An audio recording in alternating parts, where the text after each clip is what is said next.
കേരള കോൺഗ്രസ് മാണി ഗ്രൂപ്പിന് പിതാക്കന്മാരെ കുഴലൂത്തുകാരെന്ന് വിളിച്ച ഡിവൈഎഫ്ഐയുടെ നിലപാട് എന്താണെന്ന് അറിഞ്ഞാൽ നന്നായിരുന്നു.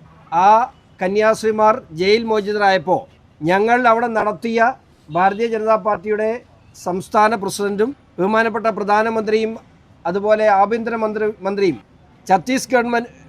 ഛത്തീസ്ഗഡ് ഗവൺമെൻറ്റും അവിടെ നടത്തിയ ഇടപെടലിനെ അഭിനന്ദിക്കുവാനുള്ള മര്യാദ ആ പിതാവ് കാണിച്ചതിൻ്റെ പേരിൽ അദ്ദേഹത്തെ കടന്നാക്രമിക്കുവാൻ ഡിവൈഎഫ്ഐ തുടർന്നാൽ അതിനെ BJP കൈയും കെട്ടി നോക്കി നിൽക്കില്ല.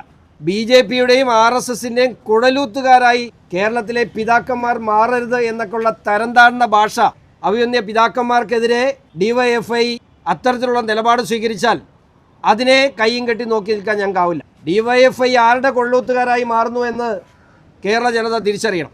ക്രൈസ്തവ സഭ നടത്തിയ പ്രതിഷേധങ്ങളിൽ SDPI ഉൾപ്പെടെയുള്ള പാർട്ടികളും ജമാഅത്തെ ഇസ്ലാമി പോലെയുള്ള അല്ലെങ്കിൽ കേരളത്തിലെ പൊളിറ്റിക്കൽ ഇസ്ലാം രാജ്യവിരുദ്ധ ശക്തികളും നുഴഞ്ഞു കയറി എന്ന് BJP നേരത്തെ തന്നെ പ്രഖ്യാപിച്ചിട്ടുണ്ട്. ആ ആരോപണത്തെ SDPI ശരിവെക്കുകയും ചെയ്തു, ഞങ്ങൾ പോയി എന്ന്.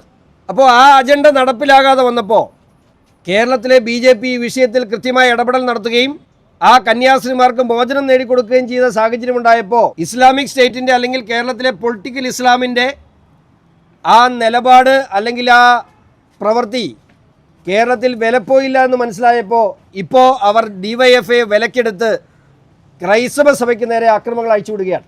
മാത്രമല്ല ഇടതുപക്ഷ ജനാധിപത്യ മുന്നണിയുടെ ഭാഗമായ കേരള കോൺഗ്രസ് മാണി ഗ്രൂപ്പിന് പിതാക്കന്മാരെ കുഴലൂത്തുകാരെന്ന് വിളിച്ച ഡിവൈഎഫ്ഐയുടെ നിലപാട് എന്താണെന്ന് അറിഞ്ഞാൽ നന്നായിരുന്നു. പാമ്പ്ലാനി പിതാവിനെതിരെ തന്നെ സത്യം തുറന്നു പറഞ്ഞതിൻ്റെ പേരിൽ പിണറായി വിജയൻ സമാനമായ ആക്രമണം നടത്തിയിട്ടുണ്ട്. ഞങ്ങളെ വിമർശിക്കാം, ആർക്കും വിമർശിക്കാൻ ഒരു തെറ്റുമില്ല. പക്ഷേ ഞങ്ങൾ ചെയ്യുന്ന കാര്യങ്ങളെ, അത് BJPയോ RSSോ ചെയ്യുന്ന കാര്യങ്ങളെ ശരിയെന്ന് പറയുന്നവരുടെ വാ അടപ്പിക്കാൻ ശ്രമിച്ചാൽ ഭാരതീയ ജനതാ പാർട്ടി അതിനെതിരെ ശക്തമായ നിലപാട് സ്വീകരിക്കും.